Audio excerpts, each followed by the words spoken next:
Subscribe कीजिए मेरे channel UP की शिक्षा को और साथ ही उस घंटे को दबाकर ऑल पर कर दीजिए, जिससे मेरी वीडियो की लेटेस्ट अपडेट्स आपको मिलती रहेंगी। हेलो दोस्तों, मेरा नाम है शोभित और आप सभी का स्वागत है मेरे चैनल यूपी की शिक्षा में। दोस्तों, आज हम लोग आरआरबी एनटीपीसी में 5 फरवरी को पूछे गए मैथ्स के सवालों का एनालिसिस करेंगे। तो चलिए देखते हैं पहला सवाल क्या है। एक पेड़ टूटकर जमीन को छू रहा है, जहां छू रहा है जड़ से 10 मीटर दूर है और 30 अंश का कोण बनाता है, तो हमें पेड़ की लंबाई पता करनी है। सबसे पहले देखिए, माना ये कोई पेड़ है, ठीक है, और ये पेड़ यहां से टूट जाता है। टूटने के बाद यह जमीन को छू रहा है और जमीन को जहां पर छू रहा है वह जो जड़ से 10 मीटर की दूरी पर है और 30 अंश का कोण बनाता है, ठीक है। हमें ये डिस्टेंस पता है कि 10 मीटर है और हमें ये पेड़ की लंबाई, ये पूरी लंबाई हमें फाइंड करनी है। तो हम इसको x मीटर मान लेते हैं, ठीक है, हम इसको x मीटर मान लेते हैं। अब हमें देखिए लंब बटे आधार पता हो गया है। तो देखिए लंब बटे आधार क्या होता है, tan थीटा होता है और थीटा की जगह पे दिया है 30 डिग्री। तो tan 30 डिग्री बराबर होता है लंब बटे आधार, लंब की जगह पे हो जाएगा x अपॉन आधार की जगह पे 10, ठीक है। अब tan 30 का मान होता है 1/√3 x अपॉन 10। यहां से हम x की वैल्यू निकाल लेंगे तो x बराबर आएगा 10/√3, ठीक है। x की 10/√3, x की वैल्यू आ गई है 10/√3। अब हमें लंब भी पता चल गया है और आधार भी पता चल गया है।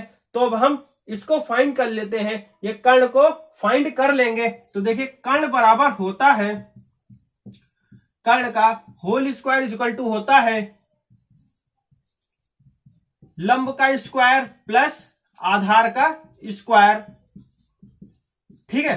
तो लंब का क्या मान है, लंब का मान है 10/√3, 10/√3 का होल स्क्वायर प्लस आधार का क्या मान है 10 का होल स्क्वायर। अब इसको सॉल्व करेंगे तो ये आएगा 100/3 प्लस का 100, ठीक। अब हम इसको एलसीएम लेके सॉल्व कर लेंगे तो 300 प्लस 400/3, ठीक है। ये मान आया है कर्ण का होल स्क्वायर का।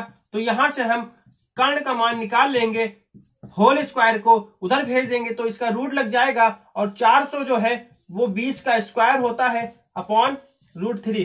कर्ण का क्या मान आया है 20/√3, ठीक है। अब हमें क्या कह रहा है कि पेड़ की लंबाई पता करनी है। तो पेड़ की लंबाई देखिए, हमें ये डिस्टेंस भी पता चल गई है और ये डिस्टेंस भी पता चल गई है। तो यहां से हम पेड़ की लंबाई निकाल लेते हैं। पेड़ की लंबाई देखिए, इस डिस्टेंस को और इस डिस्टेंस को ऐड कर देंगे तो लिखेंगे 10/√3 प्लस का 20/√3, इसको ऐड कर देंगे तो ये आएगा 30/√3, ठीक है। अब अगर आप चाहें तो √3 से अंश और हर में मल्टीप्लाई कर सकते हैं, वरना यहां तक भी आंसर सही है। अब हम इसकी मल्टीप्लाई कर देते हैं तो 30√3/3, इसको काट देंगे 3×30, तो ये आया 10√3 मीटर, ठीक है। पेड़ की लंबाई आई 10√3 मीटर। अब देखते हैं दूसरा क्वेश्चन। दूसरा क्वेश्चन क्या है कि यदि a माइनस बी बराबर 5, a² प्लस b² बराबर 41 है तो हमें ए बी का मान पता करना है, ठीक है। देखिए इसको कैसे सॉल्व करेंगे। a माइनस बी का मान दिया है 5, a माइनस बी बराबर 5 दिया है और a² प्लस b² बराबर 41 दिया है, ठीक है। हमें ए बी का मान पता करना है तो हम यहां से इसका होल स्क्वायर कर देंगे दोनों तरफ। तो ये a माइनस बी का होल स्क्वायर करेंगे और 5 का भी स्क्वायर करेंगे। तो इसका स्क्वायर ओपन करेंगे तो ये आएगा a² माइनस का 2ab प्लस का b² बराबर 25। यहां पे देखिए मान दिया है a² प्लस b² का मान दिया है 41। तो यहां पे लिखेंगे 41 माइनस का 2ab बराबर 25 माइनस का 2ab बराबर 25 माइनस का 41। ठीक है, यहां से लिखेंगे माइनस का ab बराबर 16/2। ये 2 को हमने इधर डिवाइड में भेज दिया और ये माइनस का ही रहेगा। अब ये माइनस से ये माइनस कैंसिल हो गया तो ab बराबर आया 8, 2 8 16, ab बराबर आ गया 8। अब देखते हैं क्वेश्चन नंबर 3। देखिए क्वेश्चन नंबर तीसरा क्या है, किसी रेलगाड़ी की बिना रुके गति 60 किलोमीटर प्रति हावर है और रुकने पर 40 किलोमीटर प्रति हावर है, तो वह 1 घंटे में कितने मिनट रुकेगी। ठीक है, देखिए क्वेश्चन कह रहा है कि कोई ट्रेन है, वो जो है बिना रुके 60 किलोमीटर प्रति हावर की गति से चलती है, लेकिन बीच बीच में ब्रेक लेते हुए रुकते हुए वो 40 किलोमीटर प्रति हावर की चाल से चलती है, तो 1 घंटे में ट्रेन जो है कितने मिनट रुकेगी, यह हमें पता करना है। तो देखिए इसको सॉल्व करने के लिए हम बिना रुके गति में से रुकने वाली गति को घटा देंगे और जो भी वैल्यू आएगी उसको हम बिना रुके गति से, जो बिना रुके चाल से चल रही है, उससे भाग दे देंगे तो आपका आंसर निकल कर आ जाएगा। तो चलिए देखिए इसे कैसे सॉल्व करेंगे। इसको इससे घटा देंगे तो देखिए आएगा 60 से 40 को घटाएंगे तो ये आएगा 20 किलोमीटर प्रति हावर। ठीक है, अब हम 20 किलोमीटर प्रति हावर में बिना रुकी हुई गति से इसको डिवाइड कर देंगे, मतलब जिसके रिस्पेक्ट में हम कर रहे हैं उससे हम उसको डिवाइड कर देंगे और इसको मिनट में बदल लेंगे, क्योंकि ये भी जो घंटे में है तो इसको हम मिनट में कन्वर्ट कर लेंगे। ठीक है, अब ये मिनट में कन्वर्ट हो गई है तो 60 से 60 कट जाएगा तो इक्वल टू आएगा 20 मिनट। यही इसका आंसर है 20 मिनट। 20 मिनट रुकेगी ट्रेन। अब देखते हैं क्वेश्चन नंबर 4 जो आरआरबी एनटीपीसी में 5 फरवरी को पूछा गया है। सवाल क्या है देखिए, ए और बी किसी काम को 40 दिन में कर सकते हैं, बी अकेला उसी काम को 60 दिन में कर सकता है, तो ए अकेला उसी काम को कितने दिन में करेगा। देखिए क्वेश्चन कह रहा है कि ए प्लस बी मिलकर किसी काम को 40 दिन में करते हैं। ठीक है, लेकिन बी उसी काम को अकेला 60 दिन में करता है, तो हमें ए का फाइंड करना है। ठीक है, तो सबसे पहले यहां से हम टोटल काम निकाल लेते हैं, तो इसका एलसीएम ले लेंगे तो इसका एलसीएम आएगा 120। टोटल काम आया 120। ठीक है, अब हम इनका एक दिन का काम निकाल लेते हैं कि एक दिन में इन्होंने कितना काम किया। तो ए प्लस बी दोनों ने मिलकर एक दिन में काम किया 3 काम और बी ने अकेले एक दिन में काम किया 2 काम। ठीक है, अब हमें ए का एक दिन का काम निकालना है, तो हम ए प्लस बी वाले काम से बी वाले काम को घटा देंगे। तो देखिए ए का एक दिन का काम बराबर ए प्लस बी का काम आया 3, ये दोनों मिलकर एक दिन में काम करते हैं 3 और बी अकेला काम करता है 2, तो ए का एक दिन का काम आया 1। ए जो एक दिन में एक काम करता है, लेकिन ए को टोटल 120 काम करने हैं, तो उसको 1 से डिवाइड कर देंगे और ये आएगा 120। ए अकेला उसी काम को 120 दिन में करेगा। अब देखते हैं question number 5।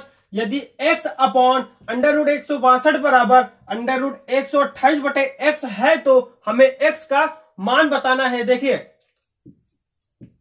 x upon under root 162 को हम लिख सकते हैं 81 मल्टीप्लाई 2। ठीक है, 81 दुना 162 होता है, इज इक्वल टू 128 को हम लोग लिख सकते हैं under root 64 multiply 2 upon x। ठीक है, अब यहां से हम x अपॉन 81 जो है ये 9 का स्क्वायर होता है, रूट 2 इक्वल टू 64, 8 का स्क्वायर होता है रूट 2 अपॉन x। अब हमें x की वैल्यू फाइंड करनी है। हमें x की वैल्यू फाइंड करनी है तो ये x square is equal to 9 multiply 8 multiply root 2 की मल्टीप्लाई हो जाएगी 2, तो x square is equal to 72 multiply 2, ये आएगा 144, तो x बराबर 12। ठीक है, अगला क्वेश्चन है, एक त्रिभुज का आधार 6 सेंटीमीटर तथा ऊंचाई 8 सेंटीमीटर है, तो त्रिभुज का क्षेत्रफल हमें बताना है। देखिए यहाँ पे त्रिभुज किसी पर्टिकुलर को नहीं कहा गया है कि कोई पर्टिकुलर त्रिभुज है, कि समकोण त्रिभुज है या समद्विबाहु है या विषम बाहु है, कोई भी ऐसा नहीं कहा गया है कि कौन सा त्रिभुज है। तो जब कोई त्रिभुज नहीं कहा गया है तो त्रिभुज का क्षेत्रफल का फार्मूला होता है 1/2 गुणे आधार गुणे ऊंचाई। ठीक है, अगर किसी पर्टिकुलर त्रिभुज को कहते हैं तो उसका फार्मूला हम यूज करते हैं, लेकिन जब नहीं कहा गया है तो सिंपल सा त्रिभुज का क्षेत्रफल का फार्मूला होता है 1/2 मल्टीप्लाई आधार मल्टीप्लाई ऊंचाई। तो देखिए 1/2 आधार कितना दिया है 6 सेंटीमीटर मल्टीप्लाई ऊंचाई दी है 8 सेंटीमीटर, तो 2/3 6 और 8 24 सेंटीमीटर स्क्वायर, यह है त्रिभुज का क्षेत्रफल। अब देखते हैं अगला सवाल। 1 रुपए 50 पैसे और 25 पैसे के 3 सिक्कों का अनुपात 1:2:3 है और 50 पैसे के 80 सिक्के हैं, तो कुल धन ज्ञात कीजिए। देखिए 1 रुपए 50 पैसे 25 पैसे के सिक्कों का अनुपात है 1:2:3। ठीक है, फिर उसने कहा है कि 50 पैसे के सिक्कों की संख्या 80 है। 50 पैसे के सिक्कों की संख्या 80 है, मतलब 2 रेशियो की सिक्कों की संख्या 80 है। तो यहां से 1 रेशियो के सिक्कों की संख्या निकालेंगे तो 40 सिक्के आएंगे। तो जब 1 रेशियो की संख्या आ गई है 40, तो 2 की 80, तो 3 की हो जाएगी 120। ठीक है, अब हम यहां से टोटल अमाउंट भी पता कर लेंगे। 1 रुपए के 40 सिक्के हैं तो 40 रुपए, 50 पैसे के 80 सिक्के हैं तो 40 रुपए, प्लस 25 पैसे के 120 सिक्के हैं तो 30 रुपए, इक्वल टू इनको ऐड कर देंगे तो टोटल अमाउंट आ जाएगा 110 रुपए। ठीक है, तो कुल धन आ गया 110 रुपए। अब देखते हैं अगला क्वेश्चन। पी और क्यू की वर्तमान आयु का अनुपात 7:5 है। 5 वर्ष पहले उनकी आयु का योग 50 वर्ष है, तो बड़े व्यक्ति की आयु बताइए। देखिए पी और क्यू की आयु का अनुपात है 7:5, तो इसमें x सटा लीजिए। फिर क्या कह रहा है कि 5 वर्ष पहले उनकी आयु का योग, मतलब दोनों की आयु में 5 वर्ष पहले फिर उनकी आयु का योग 50 वर्ष है, मतलब 7x माइनस का 5 प्लस 5x माइनस का 5, इन दोनों का योग बराबर है 50 वर्ष। ठीक है, अब इसको हम सॉल्व कर लेंगे तो 7 5 12x माइनस का 10 बराबर 50, 12x बराबर 60, x बराबर 5। x की वैल्यू निकल कर आई है 5। तो क्या कह रहा है कि बड़े व्यक्ति की आयु बताइए। रेशियो में जो बड़ा है वही बड़ा व्यक्ति हुआ। रेशियो में 7 वैल्यू बड़ी है, तो यही देखते हैं अगला सवाल। यहाँ पे 4,6 और 20 का चतुर्थानुपात क्या होगा। 5 बराबर 4, 6 और 20 का चतुर्थानुपात बड़े व्यक्ति की आयु हुई। देखिए 35। कॉन्सेप्ट जो है, ठीक है, कॉन्सेप्ट होता है कि A, B और C का चतुर्थानुपात बताना है। ठीक है, तो इसका कॉन्सेप्ट होता है कि B multiply C upon A। ठीक है, बीच वाली संख्याओं की मल्टीप्लाई करके पहली वाली संख्या से डिवाइड कर देते हैं, यही कॉन्सेप्ट होता है। तो यही हम 4,6 और 20 में भी लगाते हैं।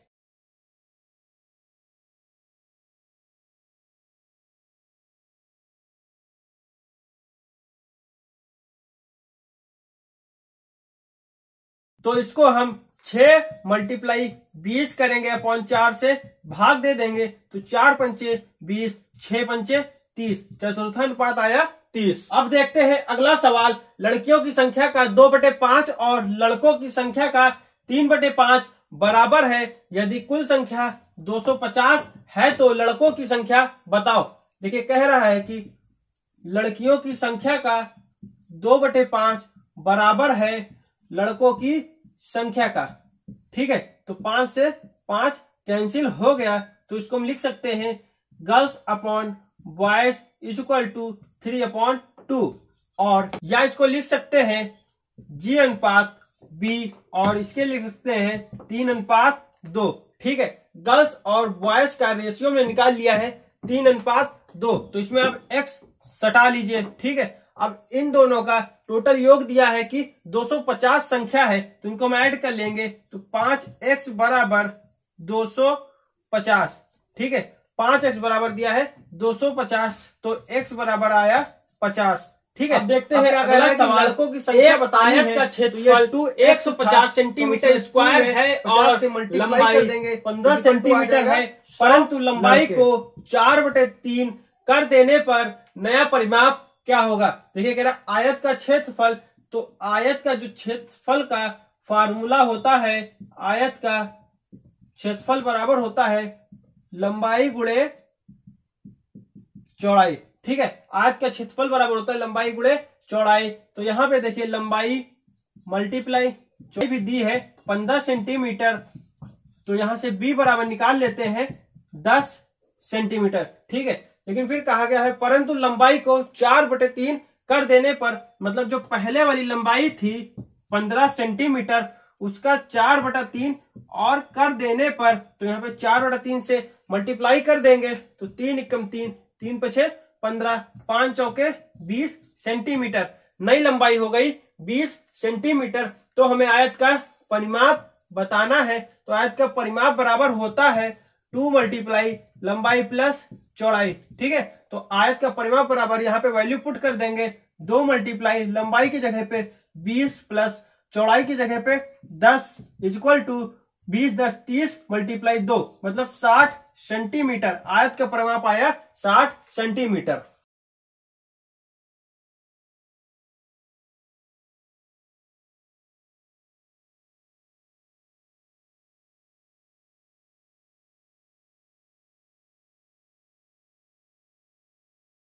अगला सवाल है tan theta upon 1 plus sec theta plus का 1 plus sec theta upon tan theta का मान हमें बताना है। तो देखिए इसको सॉल्व करेंगे तो यह आएगा tan थीटा का होल स्क्वायर प्लस का 1 प्लस का सेक थीटा का whole square upon tan theta multiply 1 plus sec theta. ठीक है, अब यहां से हम इसका होल स्क्वायर ओपन करेंगे, tan स्क्वायर थीटा प्लस का 1 प्लस का सेक स्क्वायर थीटा प्लस का 2 सेक थीटा। ठीक है, upon tan theta bracket 1 plus का सेक थीटा। अब यहां से 1 प्लस का tan स्क्वायर थीटा बराबर होता है सेक स्क्वायर थीटा, और sec square theta plus sec square theta मिलकर हो जाएगा 2 सेक स्क्वायर थीटा प्लस का 2 sec theta upon tan theta multiply 1 plus sec theta. ठीक है, अब देखिए यहां से हम लोग sec theta 2 sec theta common ले लेंगे, तो जब यहां से 2 सेक थीटा कॉमन ले लिया तो अंदर बचेगा 1 प्लस का sec theta upon tan theta bracket का 1 प्लस का सेक थीटा, 1 प्लस का सेक थीटा और 1 प्लस का सेक थीटा कैंसिल हो जाएगा। अब हम इसको लिखेंगे, सेक थीटा को लिख सकते हैं 2 upon cos theta, sec theta बराबर होता है 1 upon cos theta multiply tan theta को लिख सकते हैं sine theta upon cos theta, तो कॉस थीटा ऊपर चला जाएगा और नीचे साइन थीटा हो जाएगा, तो कॉस थीटा से कॉस थीटा कैंसिल हो जाएगा, तो आ जाएगा 2 अपॉन साइन थीटा और 1 अपॉन साइन थीटा बराबर होता है कॉसेक थीटा, तो ये आंसर आ जाएगा 2 कॉसेक थीटा।